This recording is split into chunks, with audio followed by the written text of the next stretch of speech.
David Sirota did some great reporting from the Daily Poster. Let me show you this.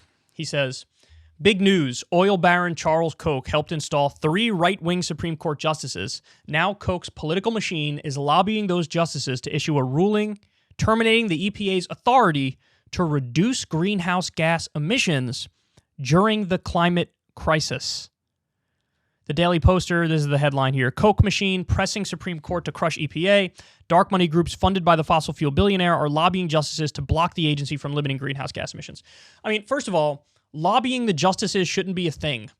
That shouldn't be a thing. I mean, we shouldn't even have lobbying of politicians, but definitely lobbying of Supreme Court justices or judges in general should not be a thing. They're supposed to just interpret the law and uphold the law, and that's it. But they're trying to get them to say, oh, the EPA doesn't have the right to regulate greenhouse gas emissions. Think about that. Think about that. The Environmental Protection Agency doesn't have the authority to protect the environment, according to billionaire big money groups who stand to benefit from more pollution and more climate change, more greenhouse gas emissions. The playbook that they're going to use is the exact same playbook that they used for Biden's vaccine or test policy. What they're going to say is, yes, the Environmental Protection Agency exists. It has a function. However, it wasn't specifically delineated that they're supposed to regulate greenhouse gas emissions. So if you want the EPA to regulate greenhouse gas emissions, you need Congress to pass a law saying which greenhouse gas emissions, when they can regulate it, how much they can regulate it, and every little detail in between. So this is this idea, this conservative judicial notion that the federal government, the executive branch, the agencies can't do anything unless Congress spells it out in absurd detail, the likes of which they will never hit the amount of detail that the Supreme Court will turn around and then allow. You know, like you had with the vaccine or test policy that the Supreme Court struck down. It was very clear, based on the wording of the law, that the federal government does have the ability to tell businesses, hey, to protect public health and well-being, you need to make sure that in the middle of a pandemic that everybody's safe. So either, get the vaccine or you could just take a test and so we know you're good. But they interpreted the language as like, no, it wasn't specific enough. So it didn't say like, the Congress didn't pass a law saying for the COVID-19 pandemic, businesses must enforce a vaccinate or test policy. Since the wording wasn't that specific, they were like, well, it doesn't count. And they also said, I love this argument, COVID isn't just an occupational hazard. It's also a more general societal hazard. And, well, the federal government only has the right, and the executive branch and the agencies only have a right to regulate occupational hazards. So it's not the same category. So they're saying COVID isn't an occupational hazard because it's also more than just an occupational hazard. It's a general societal hazard.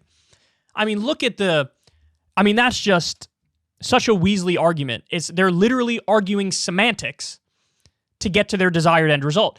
And that's the main point here, is that what they're doing is judicial activism from the right. Because right-wingers love to attack the left as like, these are the judicial activists who just read in rights that you don't even have, like the right to an abortion. They interpret that from a right to privacy, and privacy and abortion are not the same thing. So they're reading too much into it and just making it up because this is their politics. That's exactly what the conservatives are doing in this instance. It's exactly what they're doing. Oh, we know that there is the ability for the federal government and the executive agencies to regulate for health and safety to make sure everybody's okay in a pandemic, but the wording wasn't specific enough, so now we're just going to slap that down. So their personal politics is overriding the legal aspect of it. They're not actually going by the legality of it and the constitutionality of it. And that's what they're going to try to do here. And I'm terrified.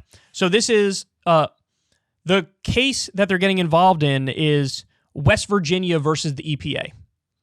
West Virginia versus the Environmental Protection Agency. And they're pulling out all the stops. They got all these big money groups involved, and they're trying to make this argument that the Environmental Protection Agency cannot regulate greenhouse gas emissions. At least not with super specific language from Congress that clearly lays out what they can and can't do and how far they can go, so on and so forth. And they will use this trick on everything, on everything. The language will never be specific enough for them to say, yes, the EPA can do that. So they're just trying to make it so you can't even really have an environmental protection agency. And they're doing that for their own profit and for their own greed. This is why people lose faith in politics. There's a big money assault being waged to totally control our politics. And that's the most devastating thought of all, is that now you give these right-wing courts veto power over anything a federal government even does. And so then we're permanently in a situation where the democratic will of the people is never implemented, ever. It might lead to a crisis of legitimacy, and if it leads to a crisis of legitimacy, then reforms will have to be made. This has happened once in the past. And hopefully we get to that point again, because we can't keep going down this path, that's for sure. Ever since Adpocalypse, when YouTube defunded all independent news and politics overnight, we haven't trusted them. We know they can pull the rug out from underneath us at any time. If you enjoy this content, please consider tipping $1 or $2 per month on the Secular Talk Patreon. Link in the video description box below. Thanks for your support.